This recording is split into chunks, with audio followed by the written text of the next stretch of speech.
Chapitre 1: L'arrivée à l'Atlantide. Bonsoir et bienvenue à Dodo Conte. Ce soir, nous partons pour un voyage fascinant à la découverte de l'Atlantide, la légendaire cité perdue. Installez-vous confortablement, fermez les yeux et laissez votre corps se détendre. Inspirez profondément, sentez l'air frais remplir vos poumons, puis expirez lentement, relâchant chaque tension. Noah, notre explorateur, approche de l'île. L'air est doux, chargé d'un mélange de sel et de fleurs marines. Le sable chaud crisse sous ses sandales et l'eau scintille comme du verre liquide. Chaque pas semble réveiller un écho ancien, une mémoire de siècles oubliés. Alors qu'il avance, Noah remarque des reflets inhabituels sur l'eau. Des pierres scintillantes, peut-être un vestige oublié, un petit secret de la ville. Une brise légère fait danser les feuilles des palmiers et apporte un parfum d'agrumes. Son cœur s'ouvre à l'émerveillement et une douce curiosité le pousse plus loin.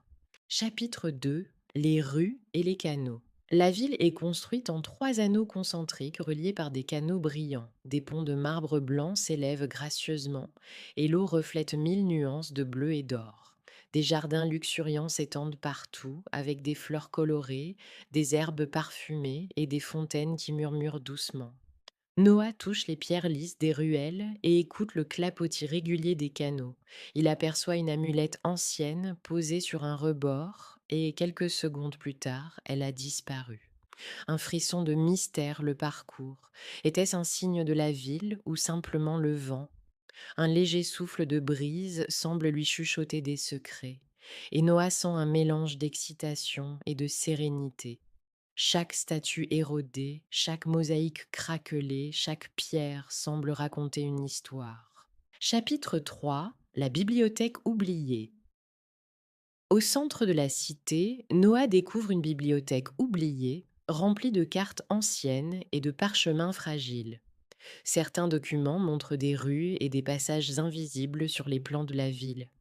Il imagine des portes secrètes, des trésors cachés ou des messages laissés pour ceux qui sauraient lire entre les lignes. Une brise passe par une fenêtre ouverte et fait voler un petit morceau de parchemin. Noah le récupère et découvre un symbole étrange. C'est comme si quelqu'un l'invitait à suivre un chemin précis, à chercher ce que la ville veut révéler. Il s'assoit et respire lentement, laissant l'atmosphère ancienne de la bibliothèque l'envelopper, chaque livre et chaque carte éveillant son imagination. Chapitre 4: Les marchés et les habitants disparus. Noah traverse ce qui fut autrefois un marché animé. Il imagine les cris des marchands, le froissement des étoffes de soie, l'odeur des épices qui flottaient dans l'air. Des fruits multicolores jonchent les étals, et le vent transporte des senteurs de miel, d'agrumes et d'herbes. Soudain, un petit objet roule sous ses pieds, une pièce de monnaie ancienne. Il la ramasse et se demande quel habitant l'a perdue il y a des siècles. Chaque recoin de la ville semble habité par les souvenirs de ceux qui y ont vécu. Noah se sent à la fois seul et accompagné, comme si la cité elle-même respirait avec lui, partageant ses secrets. Chapitre 5: Les ponts et le coucher du soleil. Alors que le soleil commence à se coucher, la lumière transforme la ville en un tableau vivant.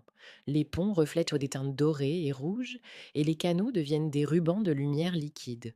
Noah marche lentement, observant les reflets et les jeux d'ombre. Un léger cliquetis attire son attention.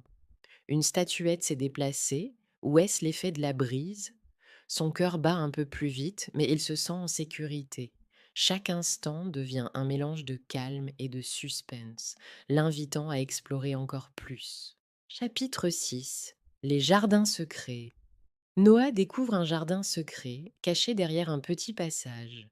Les fleurs y sont plus vives, les herbes plus parfumées. Des oiseaux inconnus chantent doucement et l'eau d'une fontaine crée un rythme apaisant. Il s'assoit sur un banc de pierre et ferme les yeux. Il sent l'air frais sur son visage, le parfum des fleurs et le murmure de l'eau. Chaque sensation est douce et enveloppante, comme si le temps s'était arrêté. Il réalise que la ville est autant un lieu réel qu'un rêve partagé. Chaque détail, chaque son, chaque odeur raconte une histoire ancienne. Chapitre 7. La nuit et la réflexion. La nuit tombe et l'Atlantide brille d'une lueur mystérieuse. Noah contemple les canaux et les ponts, observant les reflets argentés sur l'eau.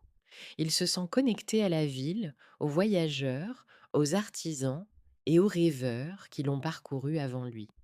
Il se souvient des histoires qu'il a entendues sur cette cité, un lieu de beauté, de savoir et de mystère. Et il comprend que l'Atlantide n'a jamais vraiment disparu. Elle vit dans nos rêves, dans nos souvenirs et dans nos imaginaires. Chapitre 8. Le sommeil dans l'Atlantide. Noah s'allonge sur un banc de pierre, le regard perdu dans les étoiles. L'air est frais, doux et apaisant.